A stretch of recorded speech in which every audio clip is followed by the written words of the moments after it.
Бала жанның бағбаны болу тек мамандық емес, бұл жүрекпен тыңдалатын жол. Ол асқан шеберлікті, жауапкершілікті талап етеді. Бұл мамандық мен үшін тек кәсіби жұмыс емес, ол үлкен жауапкершілік пен жүректің мейірімі.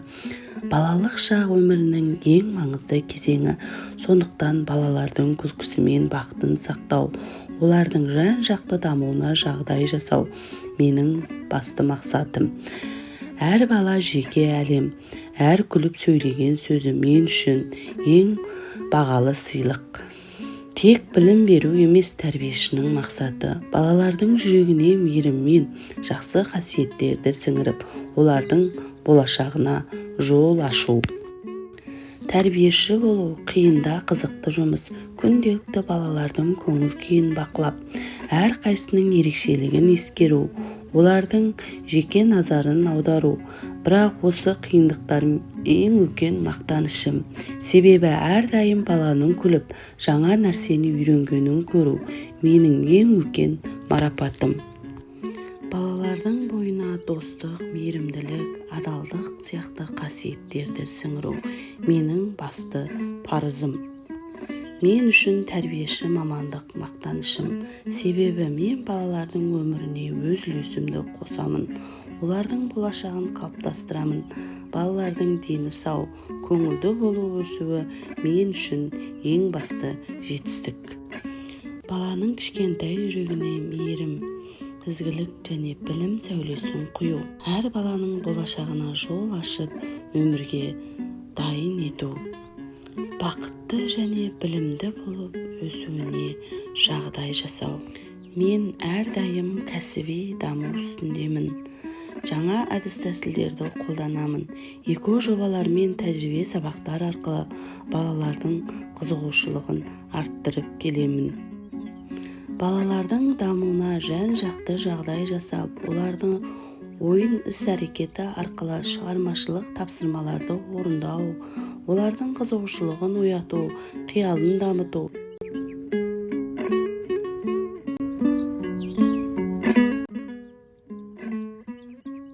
Ұлттық құндылыққа тәрбиелеудегі басты мақсатым балаларға өз халқының мәдениетін, тарихын, дәстүрін, қол өнері мен салт дәстүрін таныстыру, оларға ұлттық сана мен патриоттық сезімдерді қалыптастыру.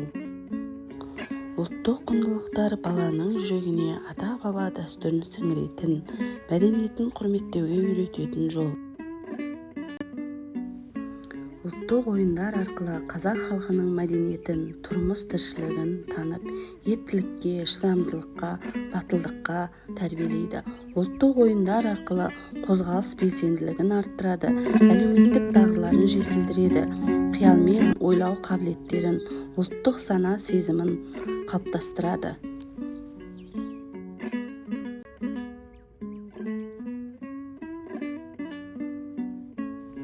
Қазіргі таңда балабақшамызда балалардың денсаулығын нығайтуға ерекше көңіл бөлуде. Балалардың тыныс алу жүйесін нығайту, иммунитетін көтеру, денсаулығын жақсарту басты назарда.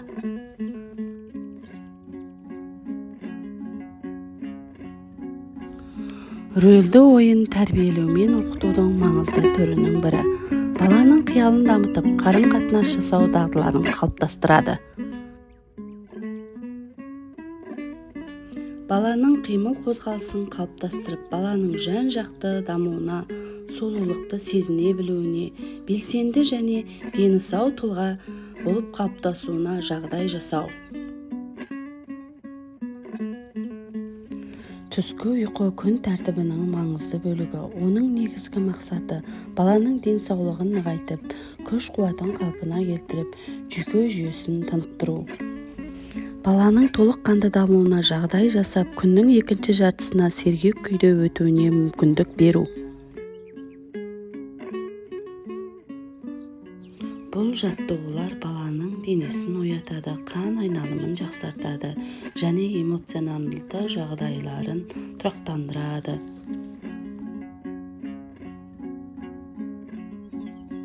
Балаға қамқор болу баланың жүрегіне сенім ұялатады.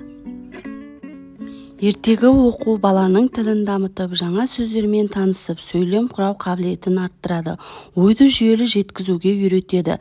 Ертегі баланың есте сақтау қабілетін, зейінін және қиялын дамытады.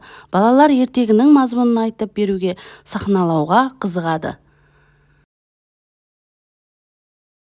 Тәрбиеші болу тек балаларға білім беру емес, олардың жүрегіне мейірім мен жақсы қасиеттерді сіңіріп, болашаққа бағыттау. Мен өз мамандығыммен мақтанамын және әр күнімді балалардың бақытты күлкісіне арнаймын.